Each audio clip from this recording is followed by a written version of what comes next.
میں نے کہا اور وہ مجھے دیکھتی رہی۔ اس کے چہرے سے میں نے یہ اندازہ لگایا تھا کہ وہ میری بات پر یقین نہیں کر رہی۔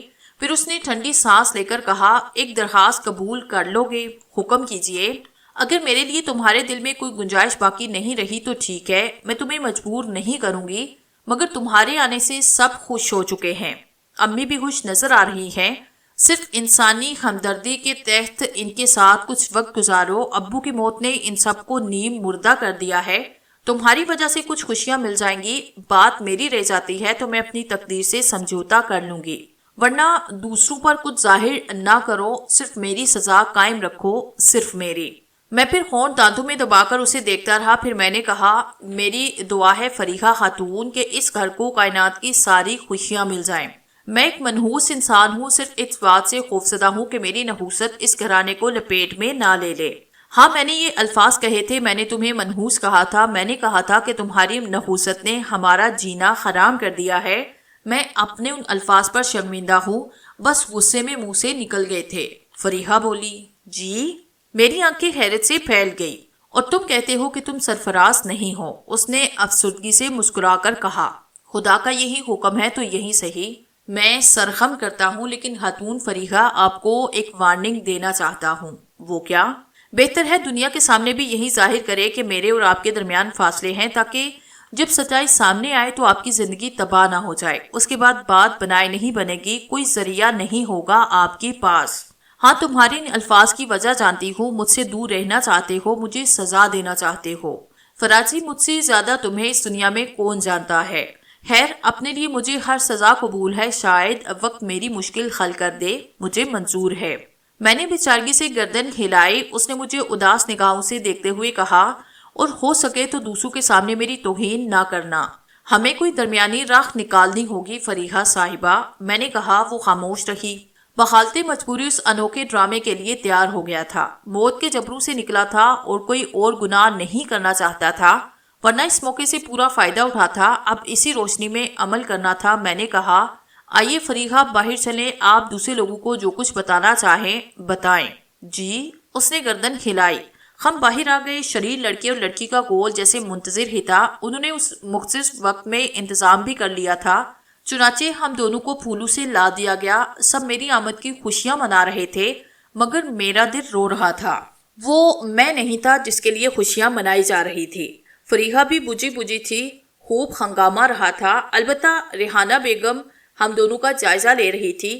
رات کے کھانے کے بعد انہوں نے مجھ سے تنہائی میں کہا، لگتا ہے سرفراز میاں تمہارے درمیان اختلاف دور نہیں ہوا، مجھے موقع مل گیا۔ میں نے کہا، یہ بات نہیں چچی جان، ہم دونوں کے درمیان ایک سمجھوتا ہوا ہے۔ وہ کیا؟ ہم 1 ماہ تک اپنا تجزیہ کریں گے، الگ الگ رہ کر یہ فیصلہ کریں گے کہ مستقبل میں ہمیں ایک دوسرے کے جذبات کا کس طرح خیال رکھنا ہوگا۔ بات کچھ سمجھ میں نہ آئی۔ ریحانہ بیگم بولی، اگر آپ اسے ہم دونوں کے درمیان رہنے دیں تو زیادہ اچھا نہیں ہوگا چچی جان۔ میں نے عاجزی سے کہا، الگ الگ رہنے سے تمہاری کیا مراد ہے؟ میرا مطلب ہے ہمارے درمیان تعاون اور مفاہمت رہے گی، بس قربت نہیں ہوگی۔ تم دونوں ہی سر پھرے ہو، مگر اب تم یہاں سے جاؤ گے نہیں۔ جی چچی جان، میں نے ٹھنڈی سانس لے کر کہا، ذاتی طور پر مجھے تم سے بے حد شکایت ہے۔ کیوں چچی جان؟ یہ معلوم ہونے کے باوجود کہ رحمان صاحب اس طرح ہمارے درمیان سے چلے گئے، تمہارا دل ناپسیجا اور تم نے عادت کے مطابق ڈرامہ رچایا کہ تم سرفراز نہیں ہو، حالانکہ اس وقت تمہیں ساری رنجشیں بھول کر ہم سے افسوس کرنا چاہیے تھا، ہمارا سہارا بننا چاہیے تھا۔ تمہیں اندازہ نہیں کہ ہم کیسی زندگی گزار رہے ہیں، بچے مرجھا کر رہ گئے ہیں۔ اگر تمہیں اب بھی ضد تھی تو عامر پور کیوں اترے تھے؟ کاش میں آپ کو ساری حقیقت بتا سکتا چچی جان۔ میں نے بڑی دعائیں کی ہیں تمہاری واپسی کے لیے۔ فریحہ اپنے رویے پر کتنا افسوس کرتی رہی ہے، تمہیں اس کا اندازہ نہیں ہو سکتا۔ بہرحال کوئی کسی کے دل میں نہیں داخل ہو سکتا۔ سونے کا انتظام میں نے دوسرے کمرے میں کیا تھا، فریحہ کو بھی بتانا ضروری سمجھا تھا۔ محسوس نہ کرنا فریحہ، یہ ضروری ہے۔ تم نے وعدہ کیا تھا کہ مجھے دوسروں کے سامنے رسوا نہیں کرو گے۔ ہاں فریحہ، میں نے آپ کو رسوا نہیں کیا، میں نے آہستہ سے کہا، جیسے تمہاری مرضی۔ اس نے اداس آواز میں کہا۔ دوسرا اور پھر تیسرا دن گزر گیا، حالات کسی قدر قابو میں آ گئے۔ بڑی کوشش سے مجھے یہاں کے حالات معلوم ہوئے تھے۔ رحمان صاحب کا گھرانہ تھا جس کا وسیع کاروبار وغیرہ تھا۔ 2 بیٹے شاکر اور عامر تھے۔ 4 بیٹیاں تھیں جن میں فریحہ سب سے بڑی تھی۔ اس کی شادی سرفراز سے ہوئی تھی جو دنیا میں تنہا تھا، چنانچہ اسے گھر داماد بنا لیا گیا۔ خودسر اور سرکش مزاج نوجوان تھا، کسی کو خاطر میں نہیں لاتا تھا، فطرتاً انتہا پسند تھا۔ فریحہ بھی خود پسندی کا شکار تھی، چنانچہ دونوں میں اختلاف تھا۔ پھر ایک دن رحمان صاحب نے اسے طلب کر کے فریحہ کی شکایت پر برا بھلا کہا۔ فریحہ بھی باپ کے ساتھ ہی سرفراز خاموشی سے گھر چھوڑ کر چلا گیا اور پھر واپس نہ آیا۔ بعد میں فریحہ کو اپنی زیادتی کا احساس ہوا۔ رحمان صاحب بھی پشیمان تھے کہ بیٹی کا گھر بگڑ گیا۔ پھر اچانک رحمان صاحب پر دل کا دورہ پڑا اور وہ جانبر نہ ہو سکے۔ یہ کہانی تھی سرفراز کی۔ میں نے اس کی تصویریں دیکھی اور ششدر رہ گیا۔ ایسا انوکھا خم شکل شاید ہی کبھی دیکھا گیا ہو۔ وہ لوگ کافی حد تک اس سلسلے میں بے قصور تھے۔ اصولی طور پر مجھے یہاں سے خاموشی سے نکل جانا چاہیے تھا، مگر یہاں میری بزدلی مجھے روک رہی تھی۔ اول تو میرے پاس ایک پیسہ بھی نہیں تھا، لباس بھی ان لوگوں کا دیا ہوا تھا، لباس تک سلامت نہیں تھا۔ اس عالم میں کیا فیصلہ کرتا؟ پھر باہر کا ہولناک ماحول، جس دن سے اس گھر میں داخل ہوا تھا باہر قدم نہیں رکھا تھا۔ میری سمجھ میں نہیں آ رہا تھا کہ کیا کروں۔ کئی بات نیت میں خرابی بھی آئی تھی، مگر ضمیر زندہ تھا۔ میں اپنے لیے اس خاندان کو فنا نہیں کرنا چاہتا تھا۔ البتہ اس سلجھن میں تھا کہ اس ڈرامے کو کتنا طویل کیا جا سکتا ہے۔ فریحہ نے مجھے طرح طرح سے رجانے کی کوشش کی تھی، مگر میں نے خود کو سنبھالے رکھا تھا۔ پھر ایک دن ڈراپ سین ہوا۔ شام کے 5 بجے تھے، باہر لان پر چائے کا بندوبست ہو رہا تھا کہ ایک کار اور اس کے پیچھے ایک پولیس جیپ اندر آئی۔ سب چونک کر ادھر دیکھنے لگے۔ اس وقت سبھی باہر موجود تھے۔ جیپ سے جس شخص کو ہتھکڑیوں سمیت اتارا گیا اسے دیکھ کر میرا دل اچھل پڑا۔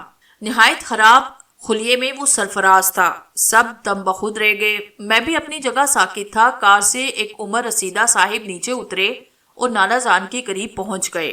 حامد حسین صاحب، آپ بھی یہاں موجود ہیں؟ ہاں، بچی کا اصرار تھا، کچھ دن کے لیے آیا ہوں۔ یہ سب کیا ہے؟ نانا جان بولے۔ بڑا پریشان کن مرحلہ ہے، ذرا انہیں دیکھیے، یہ کون ہے؟ اتنی دیر میں تمام لوگ اس سرفراز کے گرد جمع ہو گئے۔ میرے قدم اپنی جگہ جمے ہوئے تھے۔ دل اندر سے چیخ رہا تھا، بھاگ جا، قیامت آ گئی، بھاگ، فوراً بھاگ، مگر میں بھاگ نہ سکا۔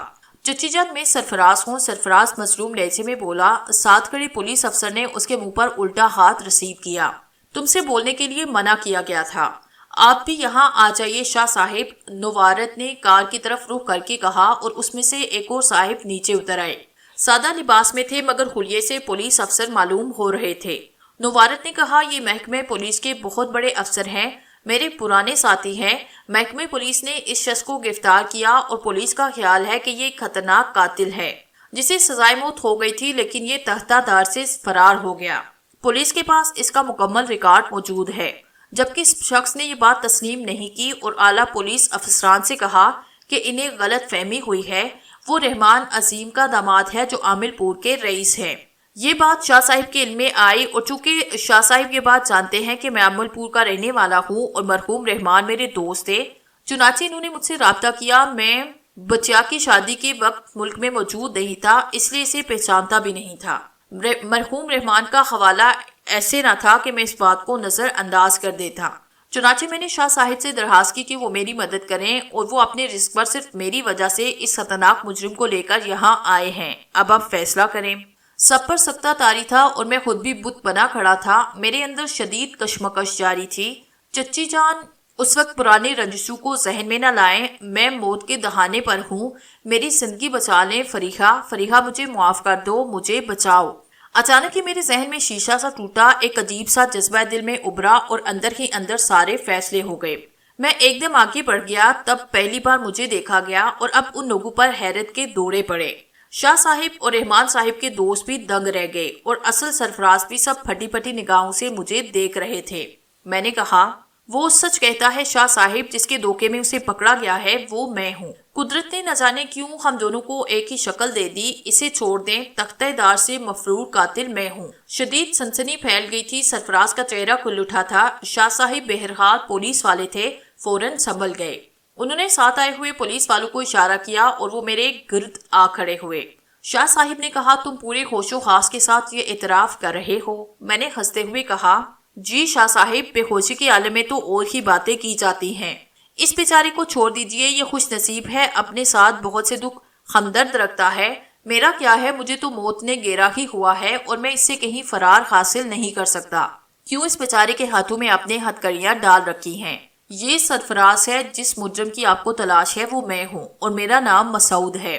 شاہ صاحب کے ساتھ جو صاحب آئے ہوئے تھے اور جن کے بارے میں مجھے معلوم ہوا کہ وہ سول جج ہے، حیرت سے مجھے دیکھ رہے تھے۔ انہوں نے بڑبڑاتے ہوئے چچی جان سے کہا، یہ کیا قصہ ہے بھابھی صاحبہ؟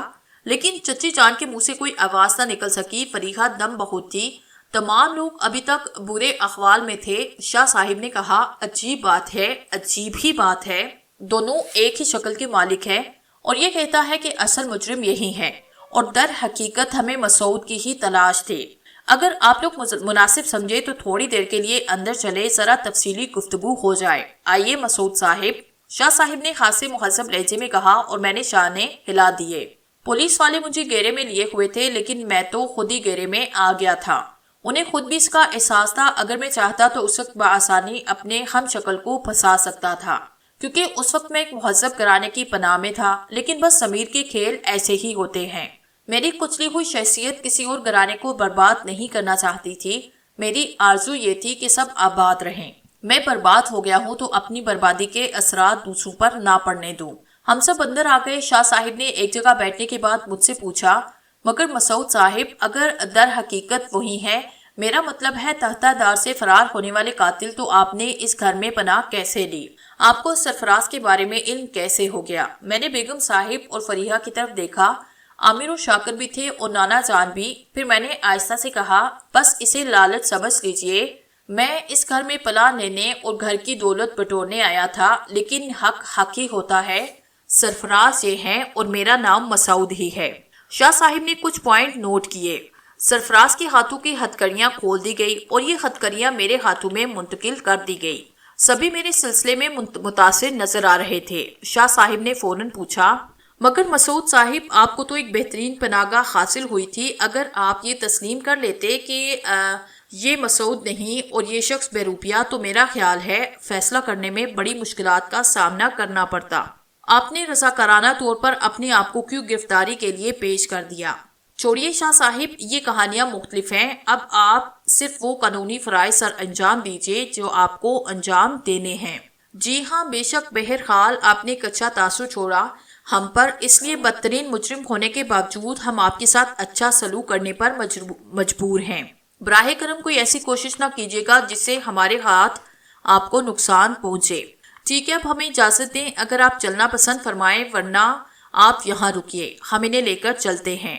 شاہ صاحب نے جج صاحب سے کہا اور جج فوراً بولے، ہاں مجھے تو ابھی کچھ وقت رکنا ہوگا۔ آپ بھی شاہ صاحب؟ اگر نہیں جناب، کسی خاطر مدارت کی گنجائش نہیں، میں اپنی ڈیوٹی پر ہوں۔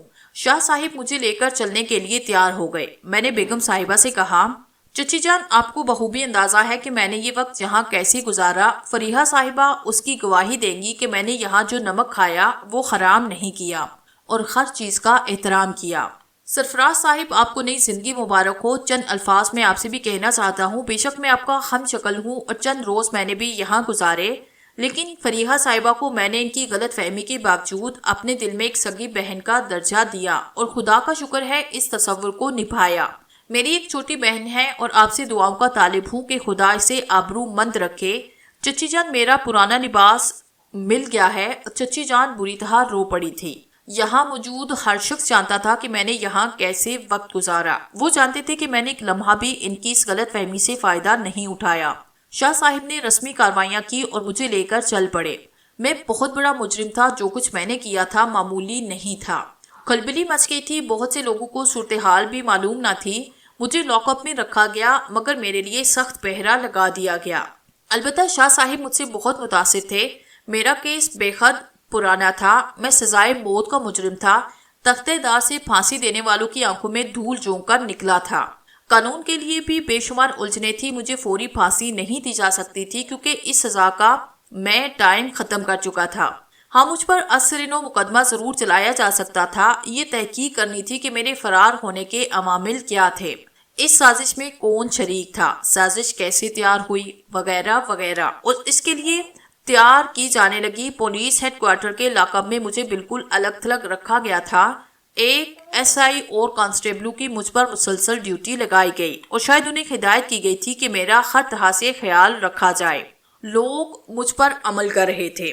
عمدہ کھانا، ضرورت کی ہر چیز۔ شاہ صاحب خود مجھ سے ملے۔ کہو مسعود کیا حال ہے؟ انہوں نے کہا۔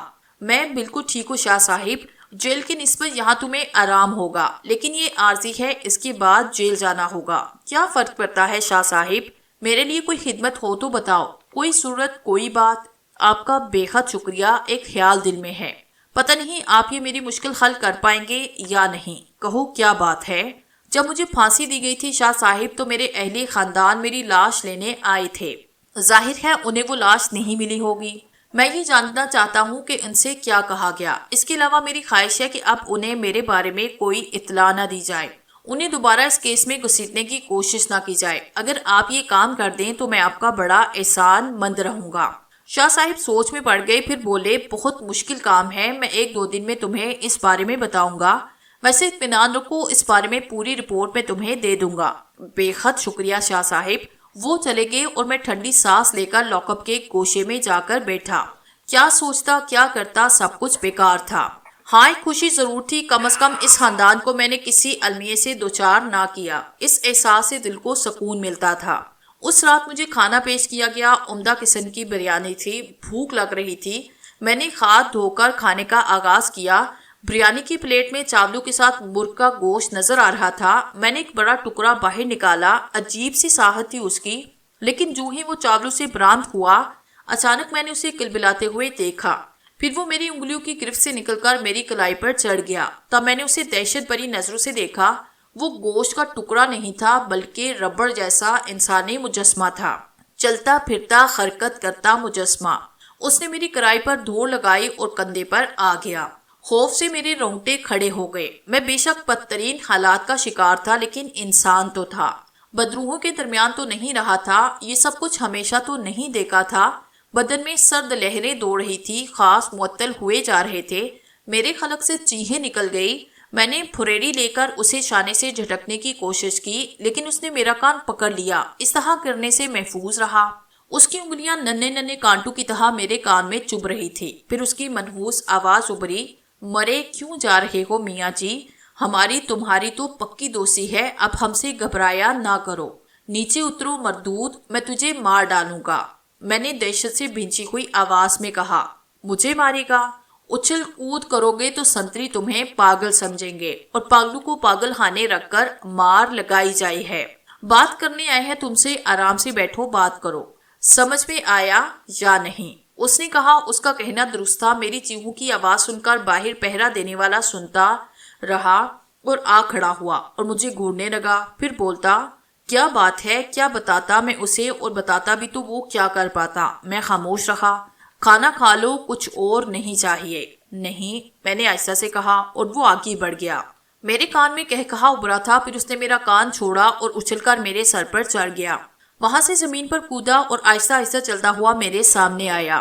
آپ تصور کریں، ایک مختصر ترین انسان میرے سامنے تھا، مجھ سے باتیں کر رہا تھا اور میں اس کی حقیقت جانتا تھا۔ ہاں میاں جی، عقل ٹھکانے آئی یا نہیں؟ کیوں میرے پیچھے پڑ گیا ہے شیطان؟ میں نے تیرا کیا بگاڑا ہے؟ میں نے اداس لہجے میں کہا۔ ارے سب کچھ تو تلپٹ کر کے رکھ دیا، سارے کام ادھورے رہ گئے ہمارے۔ تو اگر ہمارا کام کر دے تو ہمیں بہت بڑی شکتی حاصل ہو جائے، سنسار میں سب کچھ کرنے کے قابل ہو جائیں۔ ہمارے سارے دشمن پانی بھریں گے ہمارے سامنے۔ تو نے ہمیں باندھ کر رکھ دیا، تم کسی اور سے بھی تو یہ کام لے سکتے ہو۔ یہ بات تیری سمجھ میں نہیں آئے گی، ہمارے لیے بھی تو ایک ہی ہے، دوسرا کوئی ہوتا تو کچھ سوچتے، مگر کیوں؟ کہا نا، تجھ سے بات تیری سمجھ میں نہیں آئے گی۔ تو خود ہمارے پاس آیا تھا، ہم تو تیرے پاس نہیں آئے تھے۔ جاب کیا تھا ہم نے 100 دن کا، اور 100ویں دن جسے ہمارے پاس آنا تھا وہی ہمارے کام کا تھا۔ جیون میں ایک ہی جاب کیا جاوے ہے، دوسرا نہیں۔ ہم بھی تجھ سے بندھے ہوئے ہیں پاپی، مگر میں تمہارا یہ کام نہیں کر سکتا۔ کرنا تو تجھے ہے للو، کام ہی تیرا ہے۔ آج نہیں تو کل کرے گا، کل نہیں تو پرسوں، اور ہم تجھے سمجھائے دیتے ہیں بیکار ضد کر رہا ہے۔ ہماری تیری دوستی پکی ہو جائے گی، ہمیں مہان شکتیاں حاصل ہو جائیں گی، اور وہ تیرے کام بھی آئیں گی۔ سنسار میں جو تو چاہے گا ہم کریں گے تیرے لیے۔ یہی چاہتا تھا نا کہ دولت تیرے قدموں میں ڈھیر ہو جائے، تو جو چاہے سو کر سکے، ریس کورس میں ڈورے تیرے اشارے پر دھوڑیں، تو جیسے دیکھی وہ تیرا ہو جائے۔ ایسا ہی ہوگا للو، بالکل ایسا ہوگا، سوچ لے، محل بنا دیں گے تیرے لیے، سونے چاندی کے ڈھیر لگا دیں گے تیرے سامنے۔ بیکار کی ضد کر رہا ہے، پورے سنسار میں تو ادھر ادھر مانگتا ہے۔ لوگوں کو دیکھ، 4 پیسے کے لیے دوسرے کا گلا آسانی سے کاٹ دیتے ہیں۔ وہ گناہ نہیں کرتے کیا؟ تو ہمارا کام نہیں کرتا، نہ کر، سڑ سڑ کر مر جائے گا، کچھ دن کے بعد تیرے اپنے بھی تجھے بھوکے رکھیں گے، کوئی نام لینے والا تیرا نہ ہوگا۔ کیا ملے گا تجھے؟ بول، کیا ملے گا؟ تیرا کوئی نام ہے؟ میں نے اس سے پوچھا۔ بھوریا چرن ہے ہمارا نام۔ پر تجھے نام سے کیا؟ ٹھیک ہے، وقت لے لے، سوچیو اور ہمیں آواز دے لیجیو، جب بھی آواز دے گا ہم آ جائیں گے۔ ٹھیک ہے بوریا چرن، مجھے موقع دے، میں سوچنا چاہتا ہوں، میں نے کہا، اور اس نے گردن ہلا دی۔ دنیا کا عجیب ترین انسان میرے سامنے تھا۔ کچھ دیر وہ وہاں رکا اور پھر اس نے میری طرف ہاتھ ہلایا اور صلاحوں کے دروازے کی جانب بڑھ گیا۔ یہ صلاحیں کسی عام انسان کا راستہ روک سکتی تھی، شیطان کا نہیں۔ وہ ان کے درمیان سے آرام سے نکلتا ہوا آگے بڑھا اور پھر میری نگاہوں سے اوجھل ہو گیا۔ میرا دل چاہا کہ بھاگ کر اسے دیکھوں، کاش وہ کسی کی نگاہوں میں آئے اور اسے پکڑ لیا جائے، کچھ ہو جائے اس کے ساتھ، لیکن خود ہی اپنے خیال پر ہنسی آئی۔ اگر کسی نے دیکھ ہی لیا تو دہشت سے چیخیں مارتا ہوا بھاگ جائے گا، اس کا کوئی بگاڑ کیا سکتا ہے؟ وہ جب بالکل دور چلا گیا تو میں نے ایک ٹھنڈی سانس لی، بدن بری طرح نڈال ہو گیا تھا۔ میں زمین پر لیٹ گیا، سامنے ہی بریانی کی پلیٹ رکھی تھی، لیکن اب وہ میرے لیے ناپاک ترین تھی۔ وہ کم وقت پلیٹ میں گوشت کی جگہ چھپا ہوا تھا، سارے چاول غلیظ کر دیے تھے۔ بھلا ان چاولوں کا ایک دانہ بھی کھایا جا سکتا تھا؟ کراہیت آ رہی تھی مجھے اس پلیٹ سے۔ سنتری تھوڑی دیر کے بعد پھر میرے سامنے آ کر رکا اور کہنے لگا، کیا بات ہے، کھانا نہیں کھایا تم نے؟ کچھ طبیعت خراب ہے بھائی، کسی سے کہہ کر یہ چاول یہاں سے اٹھوا لو، میں نے آجزی سے کہا، اور یہ میری آجزی سنتری کو نرم کرنے کا باعث بنی۔ وہ میرے قریب رکا اور بولا، کیا بات ہے، کیسی طبیعت ہے؟ بدن ٹوٹ رہا ہے۔ سنتری چند لمحات کے بعد واپس چلا گیا، پھر 2 آدمی آئے اور چاول اٹھا کر لے گئے۔ اس سے زیادہ میرے جیسے کسی انسان کے ساتھ کوئی ہمدردی نہیں کی جا سکتی تھی۔ در حقیقت بوریا چرن کے جانے کے بعد میں اپنا تجزیہ کرنے لگا، خود مجھے کیا ہو گیا ہے۔ میرے عقیدے میں کبھی بھی ایسی پختگی نہیں تھی۔ میں تو ایک بدکار انسان تھا، اس میں کوئی شک نہیں کہ خاندان اچھا تھا، ماں باپ، بہن بھائی نیک فطرت تسلیم کیے جاتے تھے۔ ایک صرف میں ہی تھا جس نے اپنے خاندان کو بدنما بنا دیا تھا، لیکن میری یہ بدنمائی کہاں گم ہو گئی؟ میرے ذہن میں یہ عقیدہ کیوں جاگا؟ پیر بھاگن کا مزار بے شک میرے لیے بھی قابل احترام تھا، بہت ہار گیا تھا ان کے مزار پر حاضری دینے، فاتحہ پڑھنے، لیکن صرف یہ روایت کے طور پر کیا تھا میں نے۔ عقیدت اور احترام کا کوئی ایسا جذبہ نہیں پڑ رہا تھا جس کی بنا پر میں اپنا مستقبل یا زندگی داؤ پر لگا دیتا۔ یہ جذبہ میرے سینے میں پہلے سے نہیں تھا، بلکہ اب پیدا ہو گیا تھا۔ نہ جانے کیوں میں اس سے اتنی ضد کر رہا تھا۔ اگر اسے تعاون کر کے اس کے کہنے کے مطابق پیر بھاگن کے مزار پر حاضری کی کوشش جاری رکھی جاتی تو ہو سکتا ہے کامیابی بھی حاصل ہو جاتی۔